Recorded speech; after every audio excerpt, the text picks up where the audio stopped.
Good morning students. कैसे हो सभी लोग? आई होप अच्छे होंगे। स्वागत है आपका हमारे YouTube channel JE tech classes में। स्टूडेंट्स, पिछली वीडियोस में मैंने आपको ट्रांसमिशन एंड डिस्ट्रीब्यूशन से संबंधित 60 क्वेश्चंस तक बता दिए थे। अब अगले देखते हैं 60 से आगे। अगर आप हमारे चैनल पर नए हैं, चैनल को सब्सक्राइब नहीं किया है तो प्लीज़ चैनल को सब्सक्राइब कर लें और पास में लगे बेल आइकन को ज़रूर प्रेस कर लें ताकि हमारी आने वाली हर एक वीडियो की नोटिफिकेशन आप तक पहुंच सके। चलिए शुरू करते हैं आज का टॉपिक। आज के क्वेश्चंस हैं, देख लीजिए। क्वेश्चन नंबर 61 आपके सामने है। एक नल बदलने वाले ट्रांसफार्मर में टैपिंग प्रदान की जाती है। क्या लिखा है क्वेश्चन में? यहाँ पर हिंदी की वजह से थोड़ा मिस्टेक हो गया, ये नल नहीं है, यहाँ पर टैप है लिखा हुआ। ठीक है, क्या लिखा है? टैप। एक टैप बदलने वाले ट्रांसफार्मर में टैपिंग प्रदान की जाती है। किस में प्रदान की जाती है? प्रथम वाइंडिंग में, माध्यमिक वाइंडिंग में, उच्च वोल्टेज वाइंडिंग में या उपरोक्त का कोई भी। तो इसका ऑप्शन नंबर 3 बिल्कुल ठीक होगा आपके सामने। उच्च वोल्टेज बाइंडिंग में, ये घुमावदार मतलब बाइंडिंग लिखा हुआ है। ठीक है, तो क्या है? उच्च वोल्टेज बाइंडिंग में एक टैप बदलने वाले ट्रांसफार्मर की टैपिंग प्रदान की जाती है। समझ गए? चलिए बढ़ते हैं क्वेश्चन नंबर 2 की ओर। क्वेश्चन नंबर 62 की ओर। क्वेश्चन नंबर 62 में क्या है? लगातार वोल्टेज ट्रांसमिशन में निम्नलिखित नुकसान होते हैं। कौन से नुकसान होते हैं? सिस्टम का शॉर्ट सर्किट करंट बढ़ जाता है, समान विद्युत संचरण के लिए बड़े कंडक्टर क्षेत्र की आवश्यकता होती है, भारी भार में लोड पावर फैक्टर कम हो जाता है, या पावर फैक्टर की बात होती है, या फिर ऊपर के सभी।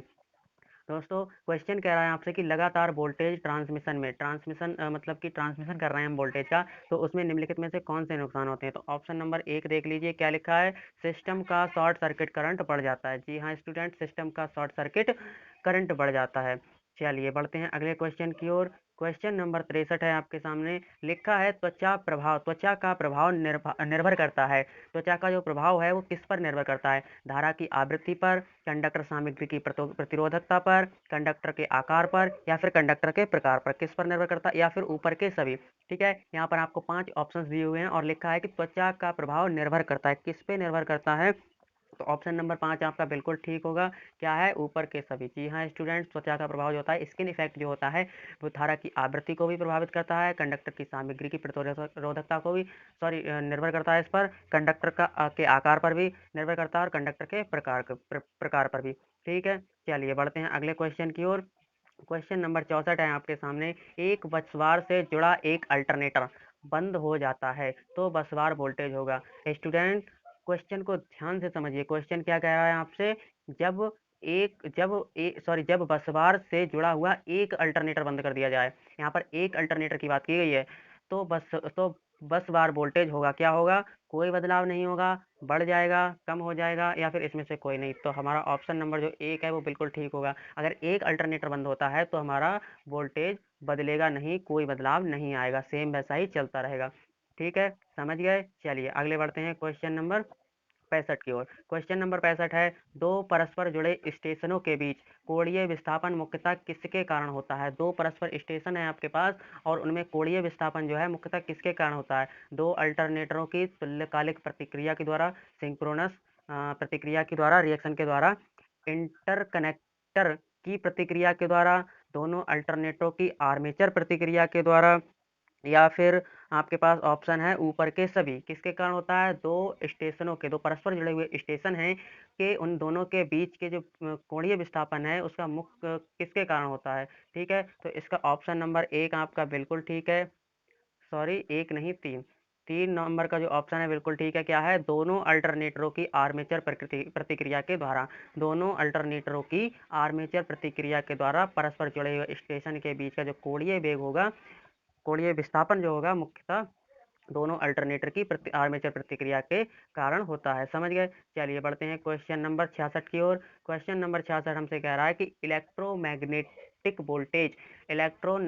वोल्टेज नियमनों का उपयोग आमतौर पर किया जाता है। वोल्टेज नियमन, वोल्टेज रेगुलेशन। ठीक है, तो इलेक्ट्रोमैग्नेटिक वोल्टेज रेगुलेशन का आमतौर पर प्रयोग किया जाता है। किस में किया जाता है? ट्रांसफार्मर में, जनक में, रिएक्टर में, या फिर ऊपर के सभी। किस में किया जाता है? यहाँ पर आपका लिखा हुआ है जनक। जनक किसे कहते हैं हम? जनरेटर को। क्या होता है? जनरेटर। जो हमारा जनरेटर होता है उसे हम जनक कहते हैं। ठीक है, तो इलेक्ट्रोमैग्नेटिक वोल्टेज रेगुलेशन का उपयोग आमतौर पर किस में किया जाता है? तो ऑप्शन नंबर 2 यहाँ पर बिल्कुल ठीक है, जनरेटर में अर्थात जनक में हमारा उपयोग किया जाता है। ठीक है, चलिए बढ़ते हैं अगले क्वेश्चन की ओर। क्वेश्चन नंबर 67 क्या कह रहा है हमसे? लोड VAR आवश्यकता होने पर ट्रांसमिशन लाइनों का सीरीज कैपेसिटर बहुत कम उपयोग में होते हैं। लोड VAR आवश्यकता होने पर ट्रांसमिशन लाइनों पर श्रृंखला कैपेसिटर बहुत कम उपयोग होते हैं। कब? जब विशाल होते हैं, छोटे होते हैं, उतार चढ़ाव मतलब कि अप डाउन करते हैं, और या फिर ऊपर का कोई भी। तो इसका आंसर क्या होगा? हमारा आंसर होगा इसका छोटा, ऑप्शन नंबर 2। जब छोटा होता है क्या? लोड VAR आवश्यकता होने पर ट्रांसमिशन लाइन पर श्रृंखला कैपेसिटर बहुत कम उपयोग होता है जब वह छोटा होता है। ठीक है, चलिए बढ़ते हैं क्वेश्चन नंबर 68 की ओर। क्वेश्चन नंबर 68 हमसे क्या कह रहा है? चुंबकीय एम्पलीफायर प्रकार वोल्टेज, चुंबकीय एम्पलीफायर प्रकार वोल्टेज नियमन में वोल्टेज नियमन किसके द्वारा प्रभावित होता है?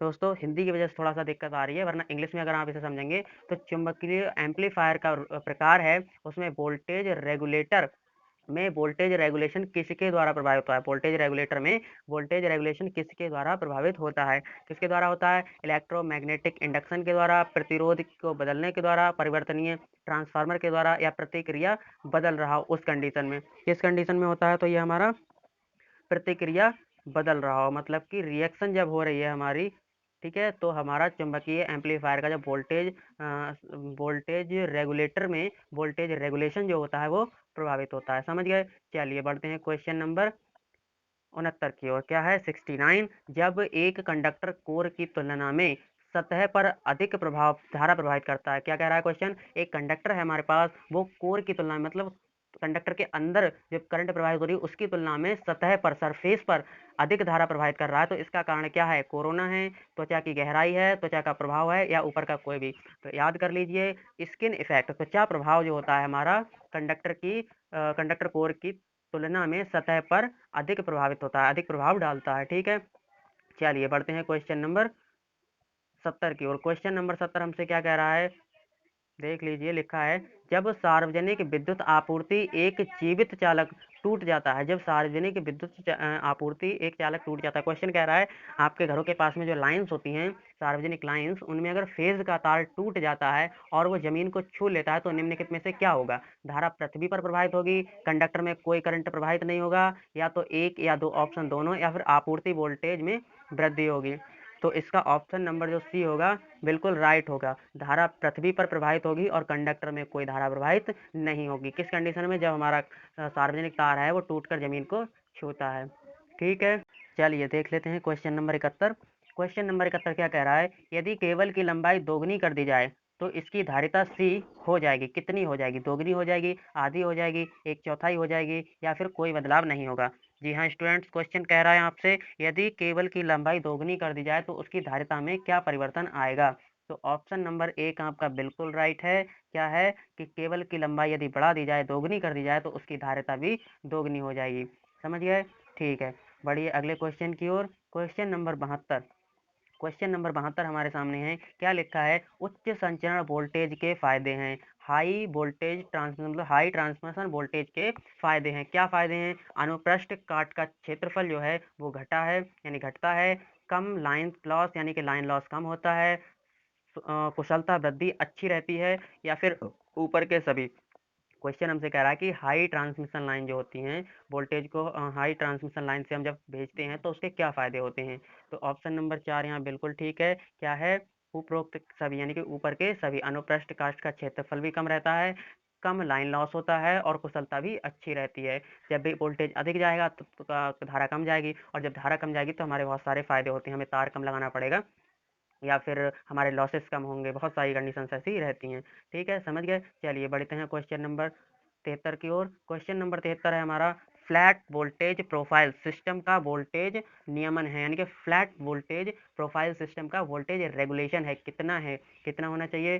100% होना चाहिए, 50% होना चाहिए, 0% होना चाहिए, या ऊपर का कोई भी। तो यहाँ पर आप याद रख लीजिए कि हमारा जो वोल्टेज रेगुलेशन होता है किसी भी कंडीशन में जितना कम रहेगा, हमारा जो प्रोजेक्ट है, हमारा जो ट्रांसमिशन लाइन है, वो उतनी ही अच्छे से वर्क करेगी। तो यहाँ पर तीसरा ऑप्शन है जीरो। तो हमारा जीरो वोल्टेज रेगुलेशन बिल्कुल राइट है। याद रखिए वोल्टेज रेगुलेशन जितना कम होगा उतना ही हमारा सिस्टम अच्छे से कार्य करेगा। चलिए बढ़ते हैं क्वेश्चन नंबर 74 की ओर। क्वेश्चन नंबर 74 में लिखा है एक ट्रांसमिशन लाइन में अधिकतम शक्ति प्राप्त की जा सकती है।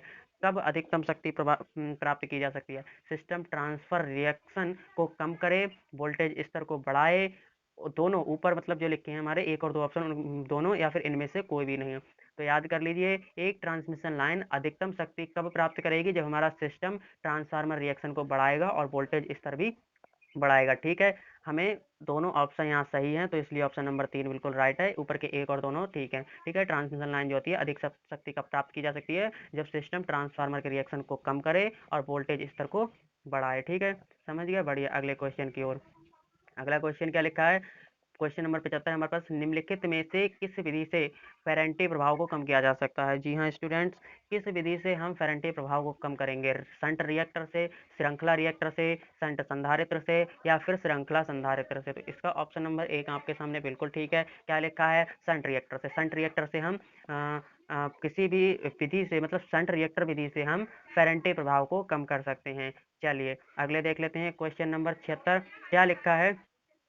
क्वेश्चन नंबर 76 देख लीजिए, थोड़ा सा न्यूमेरिकल है। एक ट्रांसमिशन लाइन में 4 पर यूनिट की प्रतिक्रिया होती है। कोई ट्रांसमिशन लाइन है उसमें 4 पर यूनिट की प्रतिक्रिया हो रही है, जो V S voltage of sending point is equal to voltage of releasing point. ठीक है, V S is equal to V R बराबर है हमारे 2 पर यूनिट। ठीक है, याद कर लीजिए क्या है? एक ट्रांसमिशन लाइन में 4 पर यूनिट की प्रतिक्रिया हो रही है, जो बी एस बराबर V R is equal to 2 per unit पर काम कर रही है। ठीक है, तो जनरेटर स्रोत के अंत में जुड़ा हुआ है।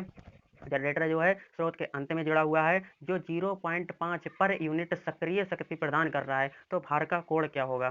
भार का कोण क्या होगा? याद कर लीजिए हमारी कोई लाइन है, अगर वो 4 पर यूनिट पर काम कर रही है और उसमें रिलीजिंग वोल्टेज और रिलीजिंग पॉइंट पर वोल्टेज और सेंडिंग पॉइंट पर वोल्टेज बराबर है, और हमारा जनरेटर है वो 0.5 पर यूनिट पर कार्य कर रहा है, तो उसका कोण हमेशा हमारा रहता है ऑप्शन नंबर सी यहाँ पर। ठीक है, क्या है? 30 डिग्री। ठीक है, 30 डिग्री रहता है उसका हमारा भार का जो कोण होता है। चलिए बढ़ते हैं क्वेश्चन 77 की ओर। क्वेश्चन 77 हमसे क्या कह रहा है? उत्तेजित तुल्यकालिक चरण संशोधक के रूप में काम करता है। उत्तेजित तुल्यकालिक यानी कि एक्साइटिंग सिंक्रोनस जो चरण होता है वो संशोधक के रूप में काम करता है। किसका काम करता है? शंट संधारित्र का काम करता है, शंट रिएक्टर का काम करता है, श्रृंखला संधारित्र का काम करता है, या फिर श्रृंखला रिएक्टर का काम करता है। किसका काम करता है? तो इसका ऑप्शन नंबर 2 हमारा बिल्कुल ठीक होगा। शंट रिएक्टर की तरह कार्य करता है। क्या? एक्साइटिंग सिंक्रोनस चरण संशोधक के रूप में कार्य करता है, शंट रिएक्टर के रूप में काम करता है। समझ गए? चलिए बढ़ते हैं क्वेश्चन नंबर 78 की ओर। क्या लिखा है? अति उत्तेजित तुल्यकालिक चरण संशोधक के रूप में कार्य करता है। अति उत्तेजित यानी कि एक्स्ट्रा एक्स्ट्रा जो उत्तेजित है हमारा वो तुल्यकालिक वो चरण संशोधक के रूप में किस चरण संशोधक के रूप में कार्य करता है? किस ऑप्शन देख लीजिए आप, शंट संधारित्र, शंट रिएक्टर, श्रृंखला संधारित्र या फिर श्रृंखला रिएक्टर। तो क्या है इसका आंसर? इसका आंसर होगा हमारा शंट संधारित्र। शंट संधारित्र जो है अति उत्तेजित तुल्यकालिक चरण संशोधक के रूप में कार्य करता है। समझ गए? चलिए बढ़ते हैं अगले क्वेश्चन की ओर। अगला क्वेश्चन हमसे कह रहा है कि लोड बस की निर्दिष्ट मात्रा है। लोड बस जो है हमारी उसकी निर्दिष्ट मात्रा क्या होती है? उसकी निर्दिष्ट मात्रा होती है हमारी Q and V. Q and V option number 4, हमारे पास 4 ऑप्शन है क्यू एंड वी, तो हमारा ऑप्शन नंबर 4 बिल्कुल ठीक होगा। इसे याद रख कर लीजिए, रट लीजिए बिल्कुल। लोड बस की निर्दिष्ट मात्रा क्या होती है? क्यू एंड वी होती है। ठीक है, समझ गए? चलिए बढ़ते हैं क्वेश्चन नंबर 80 की ओर। क्वेश्चन नंबर 80 में क्या लिखा है? जनरेशन बस की निर्दिष्ट मात्रा क्या होती है? जनरेशन बस जो होती है उसकी निर्दिष्ट मात्रा क्या होती है? तो उसकी निर्दिष्ट मात्रा जो होती है वो हमारी P and Q. P and Q बिल्कुल याद कर लीजिए, जनरेशन बस की निर्दिष्ट मात्रा होती है हमारी पी एंड क्यू। चलिए आज के लिए इतना ही, मिलते हैं अगली वीडियोस में। अगर आपकी कोई क्वेरी है, कोई क्वेश्चन है, तो हमें कमेंट बॉक्स में ज़रूर बताइए। और आपको अगर पीडीएफ के रूप में ये सारे क्वेश्चंस चाहिए तो हम डिस्क्रिप्शन बॉक्स में लिंक पड़ा हुआ है टेलीग्राम का, टेलीग्राम को ज्वाइन कीजिए। वहाँ पर आपको हर तरह का पीडीएफ प्रोवाइड कराए जाएंगे। अगर आपको इंग्लिश में चाहिए तो इंग्लिश में भी वहाँ आपको प्रोवाइड कराए जाएंगे। ठीक है, वीडियो को लाइक करना, कमेंट करना और शेयर करना बिल्कुल ना भूलें। मिलते हैं अगले लेक्चर में, तब तक के लिए bye bye, take care and all the best for your future.